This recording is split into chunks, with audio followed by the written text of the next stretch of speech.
আলহামদুলিল্লাহ, আল্লাহ পাকের দরবারে অসংখ্য অগণিত শুকরিয়া যে আল্লাহ পাক রব্বুল আলামিন আমাদেরকে পবিত্র জুমার দিন জুমার নামাজ আদায়ের উদ্দেশ্যে যথাসময়ে মসজিদে আসার এবং বসার তৌফিক দান করেছেন। এজন্য আমরা সকলের দিন থেকে শুকরিয়া আদায় করি, বলি আলহামদুলিল্লাহ। আজকে খুতবার মধ্যে আমি যে হাদিস পড়েছি হযরত আবু হুরায়রা রাদিয়াল্লাহু তাআলা আনহু থেকে বর্ণিত হাদিস। আবু হুরায়রা রাদিয়াল্লাহু তাআলা আনহু থেকে বর্ণিত, আল্লাহর নবী বলেন, বাদিরু বিল আমাল, তোমরা তাড়াতাড়ি নেক আমলগুলো করে নাও। বাদিরু বিল আমাল, তাড়াতাড়ি নেক আমল যা আছে সুস্থতা থাকতে, ফিতনা আসার আগে আগে। কেমন ফিতনা? ফিতানান কাকিতুআল লাইলিল মুযলিমি, অন্ধকার রাত্রের ন্যায় ফিতনা এসে পড়বে। এমন ফিতনা আসবে, একটার পর একটা আসতেই থাকবে। আল্লাহ রাসূল বলেন, একটা তসবির দানা যেরকম একটা যদি ছিঁড়ে যায় তাহলে বাকিগুলা পড়তে বেশি সময় লাগে? টপটাপট 100টা দানা সব পড়ে যায়। তো ফিতনা যখন আসা শুরু করবে, এরকম একটার পর একটা আসতেই থাকবে, আসতেই থাকবে, আসতেই থাকবে। ওই ফিতনা আসার আগে আগে এখন নিরাপত্তার পরিবেশে আছো, এখন সুস্থ আছো, আল্লাহ তাআলা সম্পদ দিছে, যৌবন দিছে, শরীরে শক্তি দিছে, যত পারো বেশি বেশি নেক আমল করে নাও। বাদিরু বিল আমাল, তোমরা বেশি বেশি নেক আমলগুলো করে নাও। ফিতানান তাকিতুআল লাইলিল মুযলিমি, ওই ফিতনা আসার আগে যেটা অন্ধকার রাত্রের মতো ঘোর অন্ধকার, যেখানে মানুষ সঠিক পথ পায় না, রাস্তা দেখতে পায় না, গভীর অন্ধকার, চতুর্দিকে ঘন অন্ধকার হলে মানুষ কোন দিকে যাবে দিক বেদিক বুঝতে পারে না। তো ফিতনা যখন এসে পড়বে, কোনটা হক কোনটা বাতিল, কোন কাজটা করবে কোন কাজটা করবে না, কোনটা ভালো কোনটা মন্দ, ওইটা বোঝার সময়ও সে পাবে না। আল্লাহ রাসূল বলেন, ওই সময় আসার আগে আগে তোমরা নেক আমলগুলো যত করতে পারো বেশি বেশি করে নাও। কেমন ফিতনা আল্লাহ রাসূল বলেন, দেখেন, ইউসবিহুর রাজুলু মুমিনা ওয়া ইউমসি কাফিরা, একটা লোক সকাল করবে সেই মুমিন অবস্থায়, সন্ধ্যা আসার আগে আগে সে কাফের হয়ে যাবে।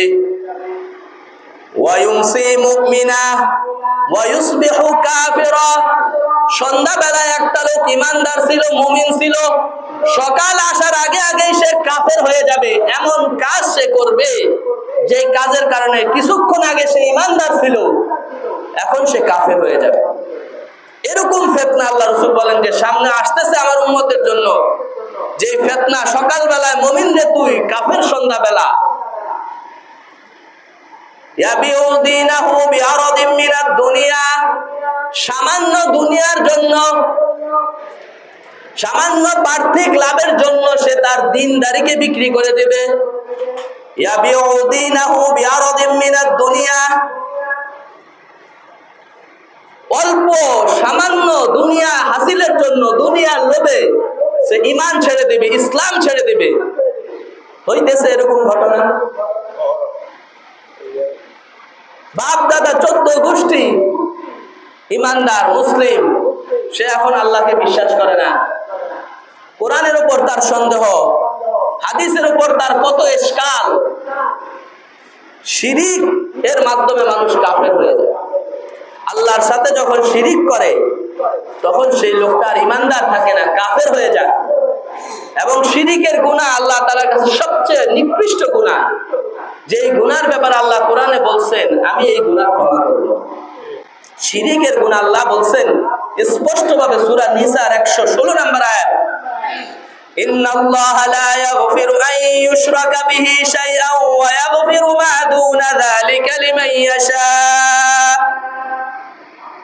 সূরা নিসার 116 নম্বর আয়াত আল্লাহ তাআলা বলেন, ইন্নাল্লাহা লা ইয়াগফিরু, নিশ্চয় আল্লাহ তাআলা ক্ষমা করবেন না, মান ইউশরিক বিহি শাইআ, যে আল্লাহর সাথে, আন ইউশরিকা বিহি শাইআ, যে আল্লাহর সাথে কোনো কিছু শরীক করবে, অংশীদার স্থাপন করবে, আল্লাহ ছাড়া অন্য কোনো কিছুর ইবাদত করবে, আল্লাহ ছাড়া অন্য কারো কাছে কোনো কিছু চাইবে, আল্লাহ ছাড়া অন্য কোন ইলাহের প্রতি যে বিশ্বাস স্থাপন করবে, আল্লাহ তার এই শিরকের গুনাহ গুনাহকে কখনোই ক্ষমা করবেন না, কোশ্চিন কালেও ক্ষমা করবেন না। ওয়ায়াগফিরু মা দুনা যালিকা লিমান ইয়াশা।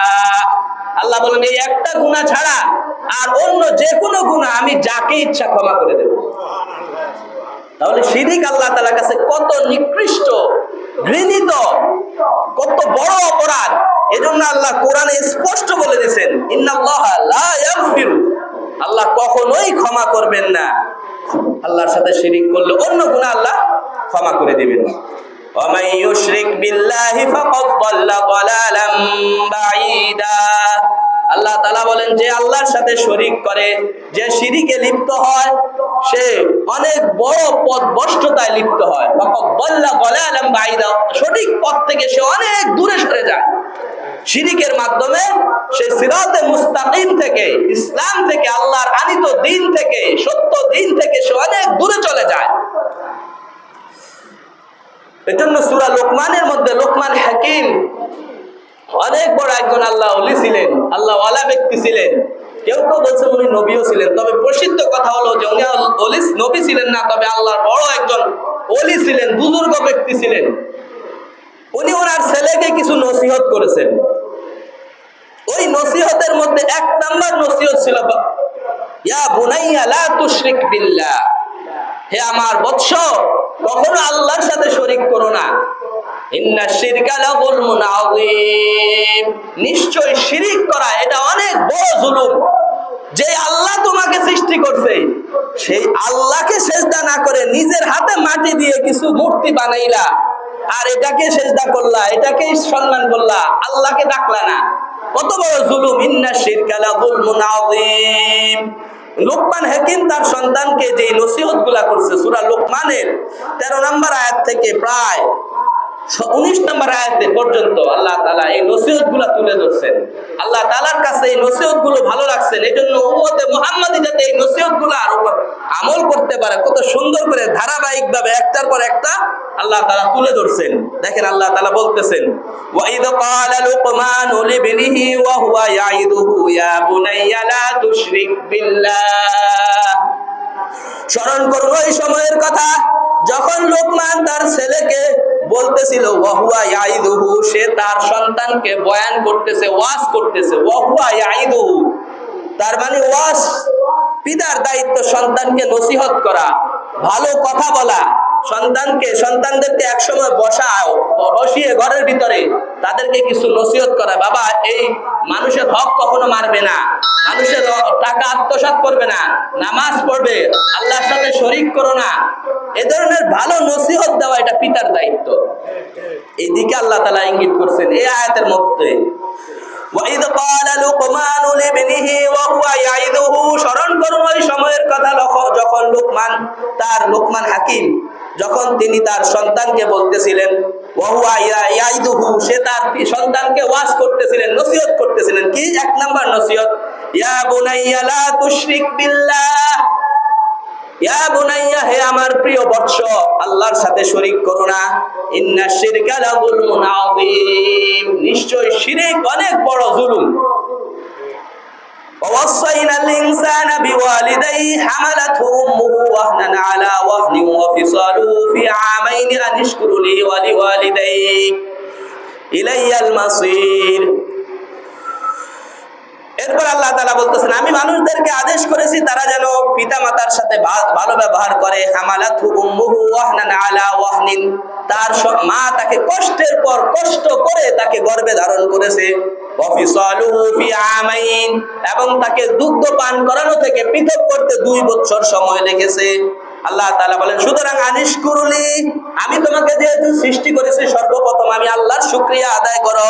ওয়ালি ওয়ালিদাইক, এবং তোমার পিতামাতার মাধ্যমে তুমি এই পৃথিবীতে আসতে পেরেছো, এজন্য তোমার পিতামাতার শুকরিয়া আদায় করো। ইলাইয়াল মাসির, আমার কাছেই তোমাদেরকে ফিরে আসতে হবে।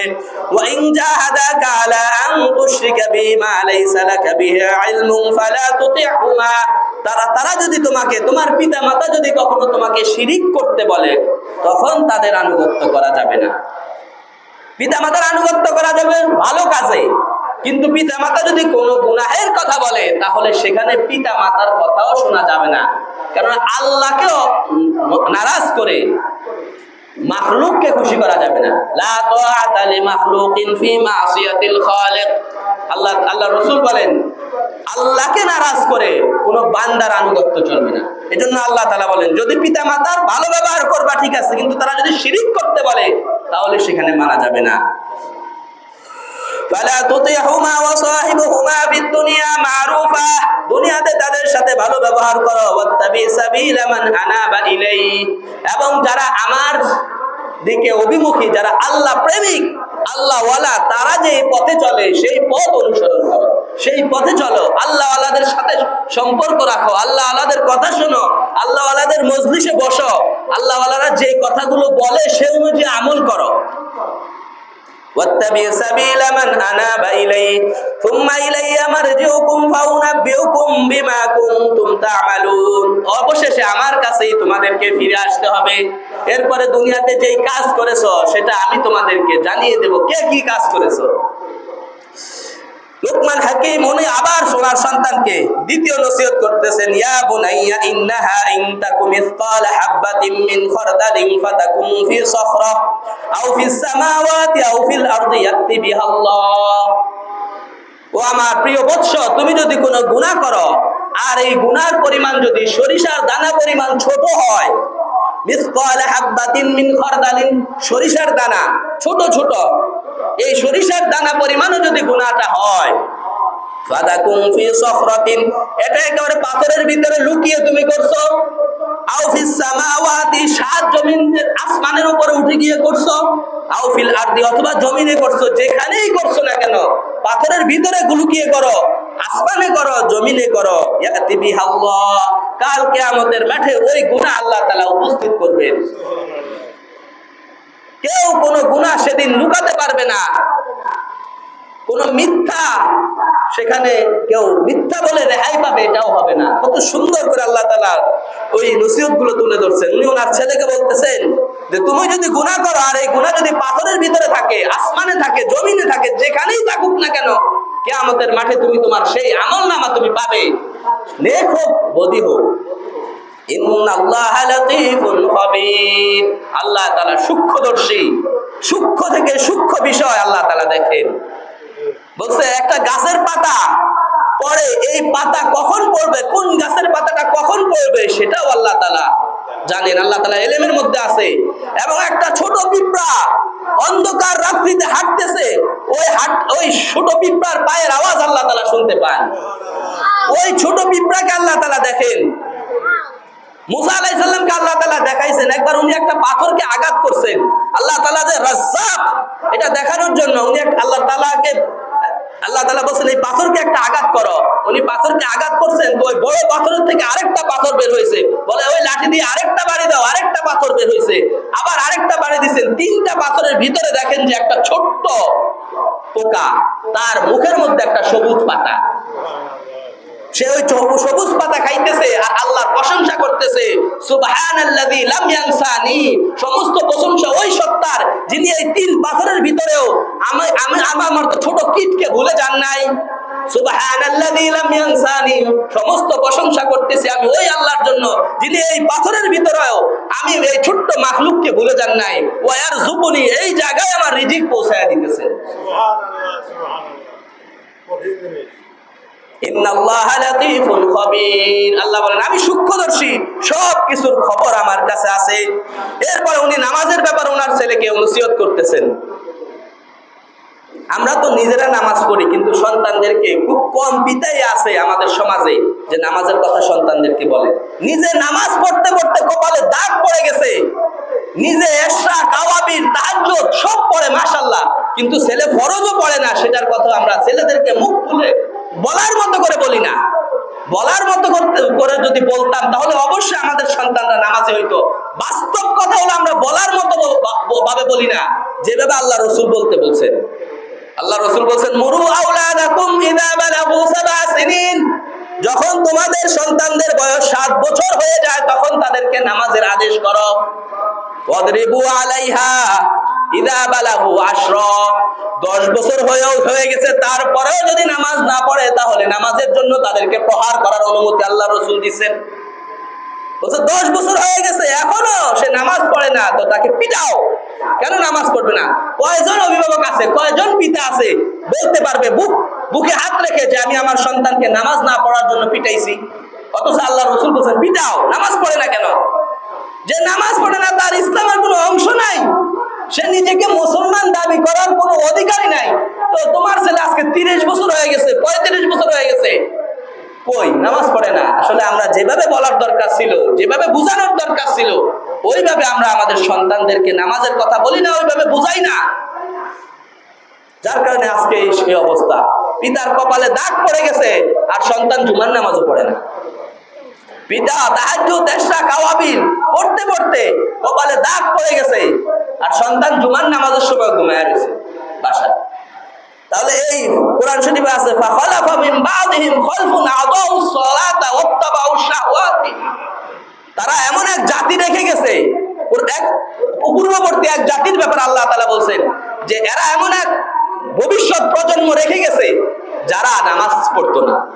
আদাউস সালাতা, নামাজকে নষ্ট করে দিয়েছে। ওয়াত্তাবাউশ শাহওয়াত, নিজের মন চাহি জিন্দেগি যাপন করছে। ফাসাউফা ইয়ালকাউনা গায়্যা, অচিরেই তারা জাহান্নামে নিক্ষিপ্ত হবে। একই জেনারেশন আমাদেরও হইতেছে। আমরা আমাদের সন্তানদেরকে নামাজি বানাইতেছি না, তার মানে কি আমরা তাদেরকে বেনামাজি বানাই দিতেছি। আমরা নিজেরা নামাজ পড়তেছি কিন্তু আমাদের সন্তান মসজিদ মুখী না, আমাদের সন্তান নামাজ মুখী না, আমাদের সন্তানরা ইসলাম মুখী না, আমাদের সন্তানদের সাথে আলেম ওলামাদের কোনো সম্পর্ক নাই। একেবারে কোরআনের আয়াতের সাথে পুরো মিলে যায়। ফাখালাফা মিন বাদিহিম খালফুন আদাউস সালাতা ওয়াত্তাবাউশ শাহওয়াতা ফাসাউফা ইয়ালকাউনা গায়্যা। তারা তাদের পরবর্তী প্রজন্ম এমন লোক রেখে গেছে, এমন সন্তান আদি রেখে গেছে যারা নামাজকে নষ্ট করে দিয়েছে, যারা নিজের মন চাই জিন্দেগি যাপন করেছে। আল্লাহ বলেন এরা অচিরেই জাহান্নামে নিক্ষিপ্ত হবে। এজন্য সন্তানকে নামাজের আদেশ দেওয়া, নামাজের কথা বলা, নামাজ না পড়লে তাকে প্রহার করা, এটা আল্লাহ তাআলার নির্দেশ। এটা হাদিসের মধ্যে আসছে। এই আদেশই উনি করতেছেন লোকমান হাকিম। ইয়া বুনাইয়া আকিমিস সালাতা ওয়া'মুর বিল মারুফ, হে আমার সন্তান তুমি নামাজ কায়েম করো, ভালো কাজের আদেশ দাও। ওয়ানহা আনিল মুনকার, খারাপ কাজ থেকে মানুষদেরকে বাধা দাও। ওয়াসবির আলা মা আসাবাক, এবং এই ভালো কাজ করতে গেলে কিছু খারাপ বাধা আসবে, কোন পরিস্থিতির সম্মুখীন হতে হবে। অনেক সময় ভালো কাজ করতে গেলে বিপদ আসবে, এটাই স্বাভাবিক। নবীরা সব সময় পৃথিবীতে ভালো কাজ করে গেছেন, কিন্তু ওনাদেরকে কত বেশি পরীক্ষার সম্মুখীন হতে হয়েছে। ইব্রাহিম আলাইহিস সালামকে অগ্নিকুণ্ডে নিক্ষিপ্ত হয়েছেন, ইউনূস আলাইহিস সালাম মাছের পেটে গেছেন, ইউসুফ আলাইহিস সালাম কুয়ার মধ্যে ওনাকে ফেলে দেওয়া হয়েছে। আমাদের নবীকে কয়েকবার হত্যা করার চেষ্টা করা হয়েছে, বিষ পান করানো হয়েছে খাবারের সাথে, নিজের মাতৃভূমি থেকে বহিষ্কার করা হয়েছে। এজন্য হাদিসে আসছে আসাদুন নাসি বালাআন আল আমবিয়াউ, এই পৃথিবীর বুকে সবচেয়ে বেশি আল্লাহ তাআলার কাছে বিপদ আপদের মাধ্যমে পরীক্ষিত হয়েছেন নবীরা। সবচেয়ে বেশি বিপদ আপদ ওনাদের উপর দিয়ে গেছে। আগুনের মধ্যে নিক্ষিপ্ত করছে নিজের পিতা আজর, ইব্রাহিম আলাইহিস সালামের ছেলে, বলছে মূর্তি পূজা করো না হলে আমাদের দেশ ছেড়ে চলে যাও। ওনার ছেলেকে বলতেছেন ইব্রাহিম আলাইহিস সালাম আজর মূর্তি পূজক, বলছে এই মূর্তি পূজা তোমাকেও করতে হবে, না হলে আমাদের দেশ ছেড়ে চলে যেতে হবে। উনি বলছেন ঠিক আছে দেশ ছাড়বো, তাবু মূর্তি পূজা করবো না, দেশ ছেড়ে চলে গেছেন।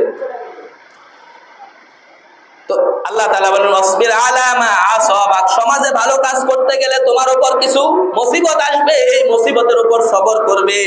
ইন্না যালিকা মিন আজমিল উমুর, এটা অনেক দৃঢ় সংকল্পের কাজ, সবাই সবর করতে পারে না। এই দুই একদিন ভালো কাজ করছে, একটু হুমকি দুমকি আসছে, এত বিপদে যায় কি, এটা ছেড়ে দিছে না, আর ওই ভালো কাজ সে করবে না। কেন? ওই যে একটু ধৈর্য ধরতে পারে নাই, একটু বিপদ আপদ আসছে, বাইরে থেকে হুমকি দুমকি আসছে, ছেড়ে দিছে, হাল ছেড়ে দিছে। আল্লাহ বলেন এই যে বিপদ আপদে ধৈর্য ধারণ করা, এটা অনেক বড় সংকল্পের কাজ, অনেক মজবুতির কাজ। ইন্না যালিকা মিন আজমিল উমুর ওয়ালা তুসাইর খাদ্দাকা লিন-নাস, মানুষের সামনে নিজের চেহারাকে বিকৃতি করো না। ওয়ালা তামশি ফিল আরদি মারহা, জমিনে দম্ভ ভরে হেঁটো না, অহংকারের সাথে জমিনে চলাফেরা করো না। ইন্নাল্লাহা লা ইউহিব্বু কুল্লা মুখতালিন ফাখুর, অহংকারী কে আল্লাহ তাআলা পছন্দ করেন না। ওয়াকসিদি ফি মাশিকা, তুমি তোমার হাঁটার মধ্যে মধ্যম পন্থা অবলম্বন করো। ওয়াগদুদ মিন সাউতিক, তোমার আওয়াজকে কন্ট্রোল করো। চেঁচামেচি, চিৎকার চেঁচামেচি, উঁচু আওয়াজে বেশি কথা বলো না। ইন্না আনকারাল আসওয়াতি লাসাউতুল হামির, নিশ্চয়ই সবচেয়ে নিকৃষ্ট আওয়াজ হচ্ছে গাধার আওয়াজ। তো তোমার কথাবার্তা শুনে কেউ যেন এটা না বলে গাধার মতো শুধু চিল্লায়, এরকম উঁচু আওয়াজে কথা বলবে না। কত সুন্দর নসিহত করছেন লোকমান হাকিম ওনার ছেলেকে। তো ওনার নসিহতের 1 নাম্বার নসিহত ছিল, ইয়া বুনাইয়া লা তুশরিক বিল্লাহ, হে আমার সন্তান তুমি আল্লাহর সাথে শিরিক করো না। শিরিক করলে আল্লাহ তাআলা তোমার সমস্ত আমলগুলোকে বরবাদ করে দিবেন। আরেক আয়াতে সূরা মায়েদার 72 নাম্বার আয়াত আল্লাহ তাআলা বলেন, এই শিরিক যে আল্লাহ তাআলার কাছে কত নিকৃষ্ট একটা গুনাহ, আল্লাহ তাআলা বলেন, ইন্নাহু মান ইউশরিক বিল্লাহ ফাকাদ হারামা আলাইহিল জান্নাহ। সূরা মায়েদার 72 নাম্বার আয়াত, ইন্নাহু মান ইউশরিক বিল্লাহি ফাকাদ হারামা আলাইহিল জান্নাহ, যে আল্লাহর সাথে শিরিক করে, ফাকাদ হারামা আলাইহিল জান্নাহ, জান্নাতে প্রবেশ করা তার জন্য হারাম হয়ে যায়। শিরিক এত বড় মারাত্মক গুনাহ, আল্লাহ বলেন জান্নাত তার জন্য হারাম। ইন্নাহু মান ইউশরিক বিল্লাহি ফাকাদ হারামা আলাইহিল জান্নাহ ওয়া মাওয়াহুন নার, তার ঠিকানা হবে জাহান্নাম। ওয়া মা লিল যালিমিনা মিন আনসার, তার জন্য কোনো সাহায্যকারী নাই। সূরা বাইয়িনার মধ্যে আল্লাহ তাআলা বলেন, শিরিককারী লোক যারা আল্লাহর সাথে শিরিক করে তারা হচ্ছে এই জমিনের আসমানের নিচে সবচেয়ে নিকৃষ্ট লোক। যদিও মানুষকে আল্লাহ তাআলা বলেন, ওয়ালাকাদ কাররামনা বানি আদম, আমি বনি আদমকে সম্মানিত করেছি, বনি আদমকে আমি সবচেয়ে সুন্দর করে সৃষ্টি করেছি।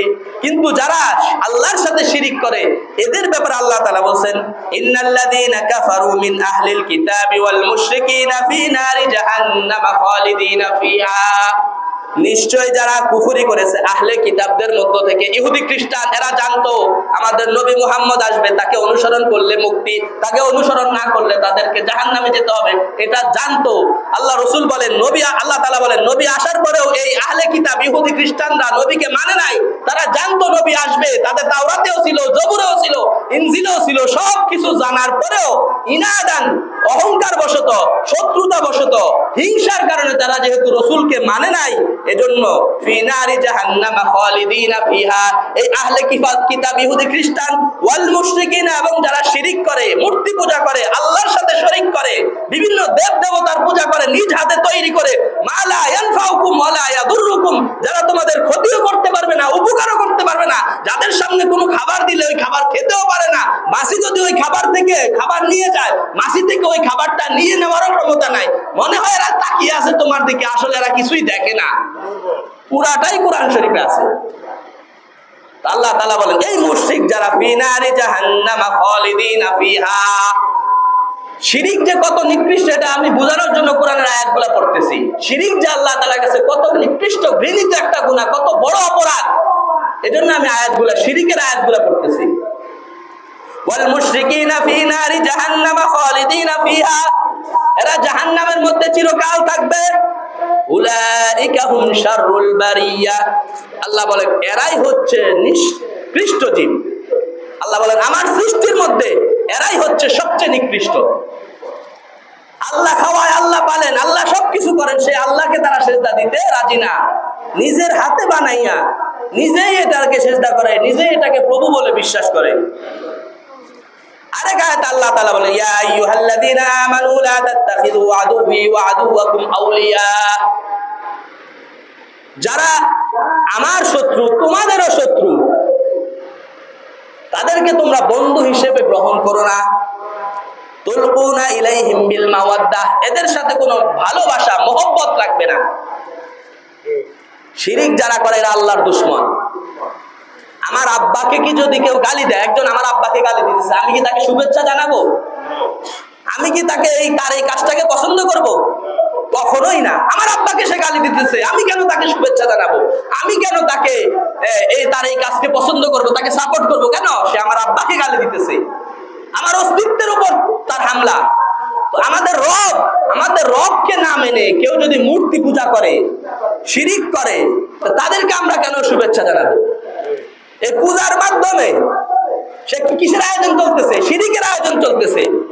এই যে শত শত মূর্তি বানাইতেছে, পূজার অনুষ্ঠান করতেছে, এখানে কিসের আয়োজন চলতেছে? শিরিকের আয়োজন চলতেছে। তো কোন মুসলমান কি এই শিরিকের আয়োজনকে শুভেচ্ছা জানাইতে পারে? কোন মুসলমানের জন্য এই অনুমতি নাই যে পূজা মণ্ডলে যায় তাদেরকে শুভেচ্ছা জানানো, কেননা তারা আল্লাহর সাথে শিরিক করতেছে। আল্লাহ বলেন, যারা আমার শত্রু, তোমাদের শত্রু, তাদের সাথে তোমাদের কোনো বন্ধুত্ব চলে না। ওয়াকাদ কাফারু বিমা জাআকুম মিনাল হক, তাদের কাছে যে হক সত্য বাণী এসেছে, আল্লাহ প্রদত্ত দ্বীন এসেছে, ওইটাকে তারা অস্বীকার করেছে। তাহলে তাদের সাথে তোমাদের কিসের মহব্বত? তারা আমারও শত্রু, তোমাদেরও শত্রু, তাদের সাথে কোনো বন্ধুত্ব চলে না। তাদেরকে কখনো শুভেচ্ছা জানানো যায় না এই কুফরি কাজের জন্য। অন্য কাজের জন্য আপনি তাদেরকে থ্যাংক ইউ দেন, কিন্তু শিরিকের জন্য পূজার আয়োজন মানে কি? শিরিকের আয়োজন। পূজার আয়োজন মানে কি? শিরিকের আয়োজন। সবচেয়ে বড় শিরিক এই পূজাকে কেন্দ্র করে হয়। হাজার হাজার মানুষ এই পূজাকে, এই মূর্তিকে সেজদা করে। তো যেখানে সবচেয়ে বড় শিরিকের আয়োজন হয়, সেখানে কিভাবে তুমি তাকে গিয়ে শুভেচ্ছা জানাও যে দুর্গা পূজা উপলক্ষে শুভেচ্ছা জানাইতে আসছি? কখনোই এটা মুসলমানের জন্য জায়েজ নাই। আবার যে মূর্তির সামনে, মুসলমান মূর্তির সামনে এভাবে মাথা নত করছে, মূর্তিকে প্রণাম করতেছে, ইমান চলে যায় এগুলা কাজের দ্বারা। আমি হাদিসে বলছি না শুরুতে, হাদিসটা আজকে এই জন্যই পড়ছি।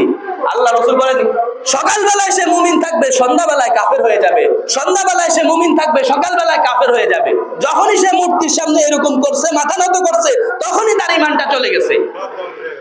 কেন করছে? সে রাজনীতিক নেতা, সামনে ভোট আসতেছে, এই হিন্দুরা যাতে তাকে ভোট দেয় এটার জন্য সে এটা করছে। মূর্তির সামনে মাথা নত করছে, হিন্দুরা একটু খুশি হবে, তাকে নির্বাচনে অমুক প্রতীক মার্কায় ভোটটা দিবে। অল্প জিনিসের জন্য, একটা ভোটের জন্য নিজের ইমান বিক্রি করে দিছে।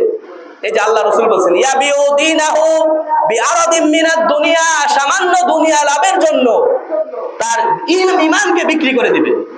সামান্য দুনিয়া লাভের জন্য ইমান বিক্রি করে দিচ্ছে। মূর্তির সামনে যায় এরকম করছে, ব্যাস। এই মূর্তি কি সম্মান পাওয়ার যোগ্য? এই কপাল একমাত্র আল্লাহর সাথে সামনে নত হবে।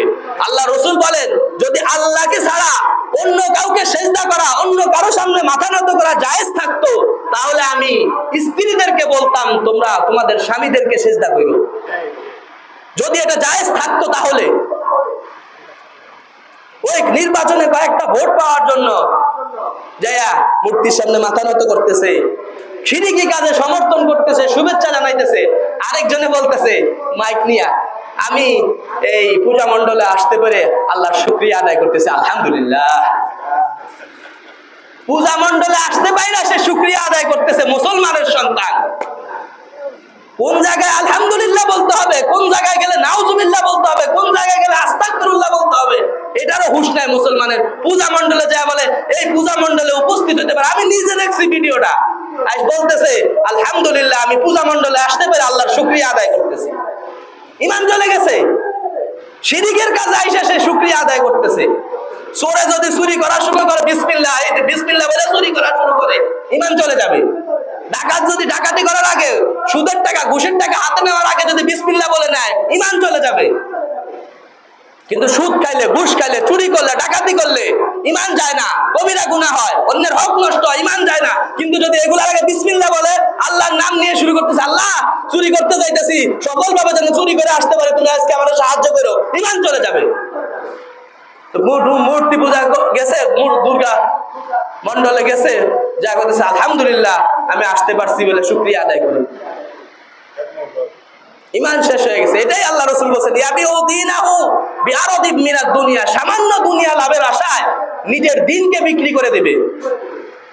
এক সাহাবী রোমের বাদশার কাছে গেছে ঈমান নিয়ে, রোমের বাদশা তাকে বন্দী করে ফেলছে। বন্দী করার পরে বলছে যে তুমি ঈমান ছেড়ে দাও, আমি তোমাকে আমার রাজত্বের অর্ধেক দিয়ে দেব, আমার মেয়েকে তোমার সাথে বিবাহ দিব, তুমি ঈমান ছেড়ে দাও। কত বড় অফার, যে আমার রাজত্বের, এই রোমের রাজত্বের অর্ধেক তোমাকে দিয়ে দেব, আমার কন্যা, রাজকন্যাকে তোমার সাথে বিবাহ দেব। সাহাবী বলছেন কোশ্চিন কালেও না, এত সোজা না। ওনার সামনেই আরেক সাহাবীকে উত্তপ্ত আগুনের মধ্যে, তেলের উত্তপ্ত তেলের কড়াইয়ের মধ্যে ফেলে দিছে। পরক্ষণে ওনার হাড্ডিটা উপরে উঠে আসছে। ওই সাহাবীর চোখ দিয়ে অশ্রু পড়তেছে।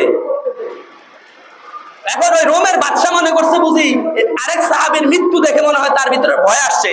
বলছে আচ্ছা তোমার জন্য ওই অফার এখনো আছে, তুমি যদি ঈমান ছেড়ে দাও তাহলে তোমাকে এখনো আমি আমার রাজত্বের অর্ধেক লিখে দেব, আমার কন্যাকে তোমার সাথে বিবাহ দেব। বলছে না আমি মানবো না। তা তুমি চোখ দিয়ে পানি আসলো?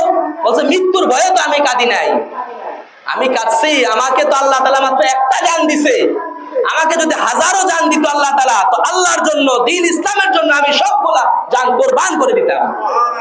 এজন্য আমি কাঁদতেছি, মাত্র একটা জান দিছে আল্লাহ আমাকে যদি আল্লাহ হাজারটা জান দিত আজকে আমি হাজারটা জান আল্লাহর রাস্তায় কুরবান করে দিতাম। তো পুরা রাজত্বের অফার আসছে, নিজের সুন্দরী রানী রাজকন্যাকে বলছে তোমার সাথে বিবাহ করিয়ে দেব। সাহাবী বলছেন পশ্চিম কালেও না, আমি ঈমান ছাড়বো না, ঈমান আমি ছাড়বো না। পরে ওই সাহাবীকেও শহীদ করে দিয়েছে। উলাইকা আবাই ফাজিনা বিমিসলিহিম ইযা জামাআতনা ইয়া জারিরুল মাজামিউ। কবি বলেন ওরাই হচ্ছে আমাদের পূর্বপুরুষ, আনো দেখি তাদের মতো লোক আমাদের সামনে। তোমাদের মধ্যে কারো আছে, তোমাদের কাছে এরকম পূর্বপুরুষ এরকম আছে আমাদের যেরকম দৃষ্টান্ত আছে সাহাবায়ে কেরাম? আল্লাহ রাসূল বলেন এরা অল্প জিনিসের জন্য ইয়াবিউ দীনাহু বিআরাদিম মিনাদ দুনিয়া, অল্প দুনিয়ার সামান্য স্বার্থের জন্য নিজের দিনদারিকে বিক্রি করে দিবে। বলছে নেতার সাথে গেছে, কিছু আছে অমুক নেতা অমুক দল, উনি গেছেন তো নেতার সাথে সাথে ওনারাও গেছেন। এই কাল কিয়ামতের মাঠে এই নেতারা আমাকে জাহান্নামের আযাব থেকে বাঁচাতে পারবে না, কেউ কারো পরিচয় দিবে না। ইয়াউমা ইয়াফিরুল মারউ মিন আখি ওয়া উম্মিহি ওয়া আবিহি ওয়া সাহিবাতিহি ওয়া বানি। সেদিন তার মাকে দেখে, মার ভাইকে দেখে, তার সন্তানদের থেকে মানুষ পালাবে। সূরা মুমিনের 47 নম্বর আয়াতে আছে। তখন এই যারা নেতার সাথে অনুসরণ করে করে অপকর্ম করছে তারা কিয়ামতের মাঠে জাহান্নামের মধ্যে ঝগড়া করবে। ওয়াইদ ইয়াতাহাজ্জুনা ফিন্নার, স্মরণ করুন যখন তারা এই জাহান্নামের মধ্যে ঝগড়া করবে নেতাদের সাথে, নেতাদের যারা অনুসরণ করছে তাদের মধ্যে ঝগড়া হবে। আজকে নেতা যা বলতেছে তাই করতেছি, এটা ইসলামে জায়েজ কি জায়েজ না এটা দেখতেছি না। তাদের সাথে ঝগড়া হবে। ফায়াকুলু দুআফাউ লিল্লাযীনা ইসতাকবারু ইন্না কুন্না লাকুম তাবা। তারা বলবে ও নেতা মশাই আপনিও জাহান্নামে আসছেন, আমিও জাহান্নামে আসছি, আপনার কথা মতো তো দুনিয়াতে চলছি, হুজুররা বলছে এক কথা কিন্তু ওটা শুনি নাই, আপনি যা বলছেন তাই শুনছি। ফাল আনতুম মুগনুনা আন্না নাসিবাম মিনান নার। আজকে জাহান্নামের কিছু আযাব আপনি নিয়ে নেন আমার পক্ষ থেকে, সারা জীবন তো আপনার কথা শুনছি, আজকে আমাদের জাহান্নামের কিছু আযাব আপনি আমাদের পক্ষ থেকে নিয়ে নেন। ওয়াইদ ইয়াতাহাজ্জুনা ফিন্নার, যখন তারা জাহান্নামের মধ্যে ঝগড়া করবে তখন নেতারা বলবে ক্বালাল্লাযীনা ইসতাকবারু ইন্না কুল্লুম ফিহা। আরে আমি তোমাকে কি করব, আমিও তো জাহান্নামের মধ্যে শাস্তি দিয়ে আছি, আমি তোমার আযাব নিব কিভাবে? আমারও শাস্তি হইতেছে তোমারও শাস্তি হইতেছে। ইন্নাল্লাহা ক্বাদ হাকামা বাইনাল ইবাদ, আল্লাহ তাআলা আমাদের মাঝে ফয়সালা করে ফেলছেন, আমার কিছু করার ক্ষমতা নাই আজকে। ক্বালাল্লাযীনা ফিন-নারি লিখাযানাতি জাহান্নাম আদউ রাব্বাকুম ইউখাফফিফ আন্না ইয়াওমান মিনাল আযাব। আল্লাহর কাছে একটু দোয়া করো আল্লাহ যেন আমাদের আযাব কমায় দেয়। আল্লাহর কাছে বললে আল্লাহ বলবেন, আবার তারা বলবে এই যে তারা নেতাদের অনুসরণ করে যা ইচ্ছা তাই করছে, হালাল হারামের তোয়াক্কা করে নাই।